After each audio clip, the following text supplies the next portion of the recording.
State syllabus మంచిదా? International syllabus మంచిదా? CBSE మంచిదా? ఈ మధ్య క్యాంబ్రిడ్జ్ ఇవి కూడా వచ్చినాయి కదండీ కొత్తవి. అవి మంచిదా అనుకుంటున్నారు కదా!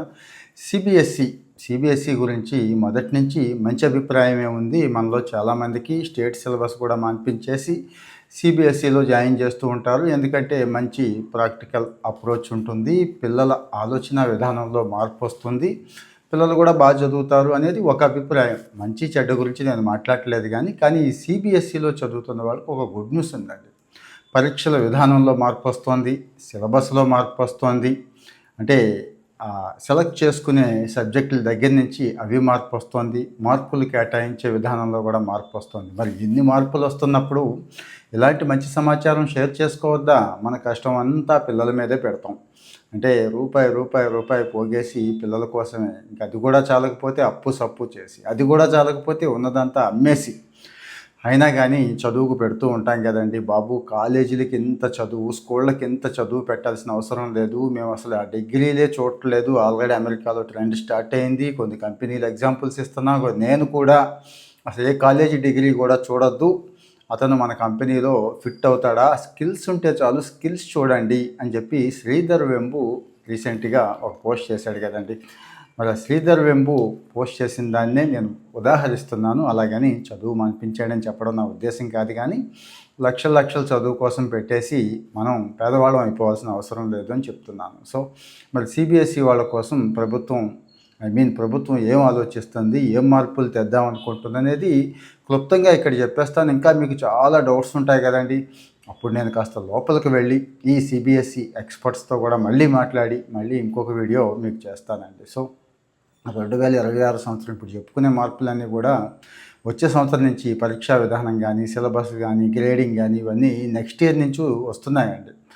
మామూలుగా అయితే 10, 12 తరగతులు ఇంపార్టెంట్ అన్ని చోట్ల కానీ, ఎక్కడైనా కానీ. సో ఈ 10, 12 తరగతుల్లోనే నెక్స్ట్ ఇయర్ సిలబస్ ఉంది. మరి వీళ్ళకి ఈ వీడియో చాలా ఉపయోగపడుతుంది. పిల్లలలాగూ ఈ వీడియో లోపలికి వెళ్ళి చూడరు కాబట్టి తల్లిదండ్రులు చూసి అర్థం చేసుకొని దానికి తగ్గట్టుగా జాగ్రత్త పడతారని, ఎంత కష్టమో పడుతున్నాం కదా, దానికి తగ్గట్టుగా పిల్లలను కూడా మెంటల్గా కూడా ప్రిపేర్ చేస్తానని. మామూలుగా సబ్జెక్టులతో పాటు ఈసారి కొత్తగా కంప్యూటర్ అప్లికేషన్స్ ఇస్తున్నారు, ఇన్ఫర్మేషన్ టెక్నాలజీ ఇస్తున్నారు, ఆర్టిఫిషియల్ ఇంటెలిజెన్స్ అంటే కంప్యూటర్ సైన్సు, ఏఐ, ఐటీ అన్నట్టు. ఇక్కడ ఈ మూడిట్లో ఒక పేపర్ తప్పకుండా సెలెక్ట్ చేసుకోవాల్సిందే. ఎందుకంటే మరి భవిష్యత్తు అంతా దీంతోనే ముడిపడి ఉంది కదండి. ఏఐ లేకుండా భవిష్యత్తు సమాజం ఉంటుందా? కంప్యూటర్ అప్లికేషన్స్ లేకుండా ఉంటుందా? ఇన్ఫర్మేషన్ టెక్నాలజీ సంబంధం లేకుండా భవిష్యత్తులో ఏ ఉద్యోగం కూడా చేసే పరిస్థితి అయితే లేదు కదండి. సో మరి అందుకే ఇవి యాడ్ చేశారు. మరి వీటిలో ఒకటి ఖచ్చితంగా సెలెక్ట్ చేసుకోమని అంటున్నారు. అలాగే ఇక సైన్సు, మ్యాథ్స్, సోషల్ వంటి ఈ సబ్జెక్టులు అలాగూ ఉంటాయి కదండి.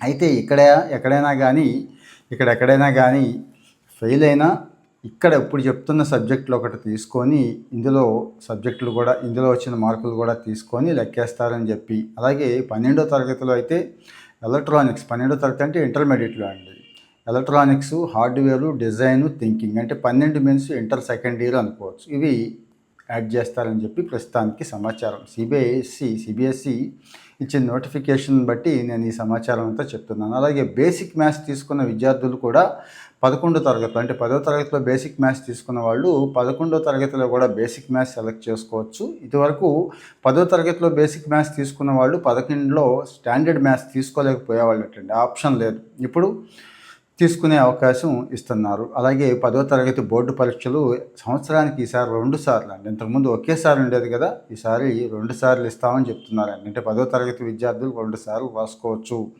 ఒకటేమో ఫిబ్రవరిలో ఉంటుంది, ఒకటి మేలో ఉంటుంది. అంటే మేలో రెండోసారి రాసేది ఆప్షనల్ అండి. అంటే సరిగ్గా రాయలేదు, ఇంకా ఇంప్రూవ్మెంట్ కావాలి, ఇక్కడ ఫెయిల్ అయిపోతానన్న భయం ఉంది అనుకునే వాళ్ళకి మేలో కూడా మళ్ళీ అవకాశం ఇచ్చారు. అంటే ఎక్కడ ఎక్కువ మార్కులు వస్తే దాన్నే కన్సిడర్ చేస్తారు అన్నట్టు. బాగుంది. ఇది పిల్లల మీద ఒత్తిడి తగ్గించడానికి చాలా బాగుంటుంది అంటున్నారు.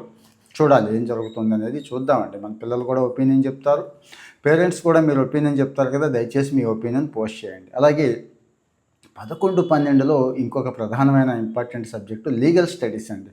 అంటే సపోజు బిఎన్ఎస్ వచ్చింది, భారతీయ న్యాయ సంహిత వచ్చింది, వీటి గురించి ఏమీ తెలియదు. అలాగే చాలా చట్టాలు, అంటే సపోజు ఇప్పుడు ఎస్సీ ఎస్టీ యాక్ట్ అనేది ఒకటి ఉంది, ఏమీ తెలియదు. దేశద్రోహం అంటే ఏంటి ఏమీ తెలియదు. ఈ కొత్తగా వచ్చిన పీనల్ కోడ్స్ తెలీదు, ట్రిపుల్ తలాక్ అంటే ఏంటి తెలీదు. అంటే రెగ్యులర్గా మన జీవితంతో ముడిపడి ఉన్నటువంటి న్యాయపరమైన అంశాలు కూడా వీళ్ళు తెలుసుకుంటే బాగుంటుంది అనే దాన్ని ఉద్దేశించి లీగల్ స్టడీస్ కూడా ప్రవేశపెట్టారండి. చాలా మంచి పరిణామం. డిగ్రీలోకి వెళుతున్నాము, అక్కడేదో కొంత చదువుతున్నాం కానీ పూర్తి నాలెడ్జ్ ఉండట్లేదు. ఈవెన్ ఇంజనీరింగ్లు, పోస్ట్ గ్రాడ్యుయేషన్లు, పిహెచ్డీలు చదివిన వాళ్ళకు కూడా మినిమం నాలెడ్జ్, లీగల్ నాలెడ్జ్ ఉండదండి. లీగల్ నాలెడ్జ్ దాకే ఎందుకు, అసలు మన న్యాయ వ్యవస్థ ఎలా పనిచేస్తుందో తెలుస్తుందా, మన రాజ్యాంగం ఏంటో తెలుస్తుందా, చట్టసభలు ఎలా పనిచేస్తాయో తెలుస్తుందా, ప్రభుత్వం ఏంటి, దాని అధికారాలు ఏంటి, ఈ ప్రభుత్వానికి అధికారం ఎలా దఖలు పడింది అనేది తెలుస్తుందా, తెలీదు. సో మరి ఇక్కడ 12వ తరగతిలో 11వ తరగతిలో పెట్టడం చాలా చాలా మంచి పని అయింది. ఆ తర్వాత ఇంకో ప్రధానమైన అంశం క్వశ్చన్ పేపర్ ఫార్మాట్ కూడా మార్చేశారండి. ఇంతకుముందు కాంపిటెన్సీ ఫోకస్డ్ ఉండేది, ఇప్పుడు ప్రశ్నలు ఆబ్జెక్టివ్ అలాగే డిస్క్రిప్టివ్ రెండు కలిపిస్తారండి. సో మరి ఇదొక మంచి పరిణామం. అలాగే కాంపిటెన్సీ ఆధారంగానే మార్కులు ఇస్తాము. నిజ ప్రపంచంలో సమస్యలు అంటే వాస్తవ జీవితంలో ఉన్న సమస్యలు పరిష్కరించడానికి మనకున్న పరిజ్ఞానాన్ని ఎలా ఉపయోగిస్తున్నారు అనే దానికి ఎక్కువ ప్రాధాన్యత ఇస్తారు అంటారు. అంటే కేంబ్రిడ్జ్ సిలబస్సు ఇలాంటివి ఉన్నాయి చూడండి, ఐబీ అంటున్నాం కదా, అలా అన్నట్టు వాళ్ళు కూడా ఇలాగే చూస్తారండి. అంటే ఎంత బట్టి పట్టాడు, ఎంత బాగా రుబ్బాడు అనేది కాకుండా వాస్తవ సమస్యలు ఏంటి, పరిష్కారాలు ఎలా కనుక్కుంటున్నాడు, పిల్లాడు ఎలా ఆలోచిస్తున్నాడు, పాప ఎలా ఆలోచిస్తుంది, ఇవే చూస్తారు. సో మరి ఇది చాలా బాగుంది. కాంపిటెన్సీ ఆధారంగా ఇది ఇస్తున్నారు. అలాగే మల్టిపుల్ చాయిస్ ప్రశ్నలు కూడా ఇస్తారు. సగం కేస్ బేస్డ్, సోర్స్ బేస్డ్ ప్రశ్నలు కూడా ఇస్తారని చెప్పి ఈ నోటిఫికేషన్ చెప్తోందండి. తర్వాత వచ్చి 2 స్థాయిల మార్కుల విధానం ప్రవేశపెడతాం అంటున్నారు. అంటే 2 భాగాలుగా ఉన్నాయంటే మార్కులు, ఇక్కడ ఇస్తున్న మార్కులు 2 విభాగాలుగా ఉంటాయి. 60% ఏమో బోర్డు పరీక్షల నుంచి, అంటే ఏదైతే పరీక్షలు రాశాడో అందులోంచి 60% మార్కులు, జస్ట్ 60% గుర్తుంచుకోండి. రాసి చదివితే కానీ మిగిలిన 40% ఏంటి అంటే ఇంటర్నల్స్ అంటారండి. అంటే స్కూల్లో జరిగే ఇంటర్నల్స్, ప్రాజెక్ట్ వర్క్ వీటి నుంచి తీసుకొని మిగిలిన 40% ఇస్తాము. రేపు రాబోయే సంవత్సరం నుంచి ఇది అమలవుతుంది. అంటే ఫస్ట్ బ్యాచ్ రేపు స్టార్ట్ అయిపోతుంది అన్నట్టు. నెక్స్ట్ ఇయరే కాబట్టి మరి ఇప్పటి నుంచి నాకు తెలిసి సిలబస్ స్టార్ట్ చేసేసి ఉంటారు. 9th క్లాస్ అయిపోయి ఉంటుంది, 10th క్లాస్ చాలామందికి స్టార్ట్ చేసేసి ఉంటారు. కాబట్టి మీరు ఇప్పటి నుంచే జాగ్రత్త పడాలని చెప్పడం నా ఉద్దేశం. అలాగే 9 పాయింట్లు గ్రేడింగ్ స్కేల్ అండి. ఇంతకుముందు 5 పాయింట్స్ ఉండేది, ఈసారి 9 పాయింట్లు ఇస్తారండి. అంటే A1, A2, B1, B2 ఇలా అన్నట్టు. ఈ 5 పాయింట్ల వ్యవస్థ కంటే కూడా ఇది చాలా వివరంగా ఉంటుంది, చక్కగా ఉంటుంది. ఎక్కువ మార్కులు వచ్చిన వాడికి టాప్ గ్రేడ్ A1 అన్నట్టు.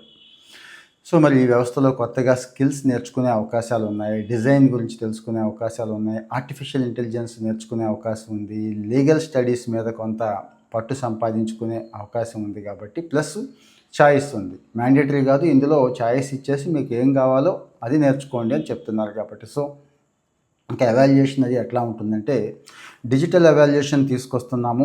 పరీక్ష చాలా సేఫ్ అండ్ సెక్యూర్డ్గా పెడతాము. ఆన్ స్క్రీన్లో డిజిటల్గా ఆన్ స్క్రీన్లో దిద్దేందుకు సిబిఎస్ఈ ఏర్పాట్లు చేస్తుంది. అంటే ఎవాల్యుయేషన్ అంతా డిజిటల్లోనే ఉంటుంది, దిద్దేది కూడా ఆన్ స్క్రీన్ మీదేనండి. డిజిటల్ మీద ఆన్ స్క్రీన్ మీద దిద్ది సేవ్ చేస్తారు అన్నట్టు. సో అలాగే ఎగ్జామ్ రాసేటప్పుడు బయోమెట్రిక్ తీసుకుంటాం అంటున్నారు. అంటే మోసాలు మాయలు జరుగుతాయి కదా, పిల్లలు ఎవరు ఎగ్జామ్ వాళ్ళే రాసుకునేలాగా బయోమెట్రిక్ సిస్టమ్ కూడా తీసుకొస్తాము అంటున్నారు. సో మరి సిబిఎస్ఈలో మంచి మార్పులు వస్తున్నాయని అనుకుందాం. ఇక్కడ డీటెయిల్డ్గా ఇంకా వీడియో కావాలి, ఇంకా వివరాలు కావాలంటే దయచేసి కామెంట్లో మీ అభిప్రాయాలు చెప్పండి, మీకున్న అనుమానాలు చెప్పండి. మరి వీడియో బాగుందనుకోండి, ఒక లైక్ ఇస్తే పేరెంటింగ్తో పాటు పిల్లల ఎడ్యుకేషన్ కూడా మనం షేర్ చేసుకుంటున్నామండి. నాకున్న అపారమైన అనుభవంతో ఇవన్నీ కూడా మీకు షేర్ చేస్తున్నాను.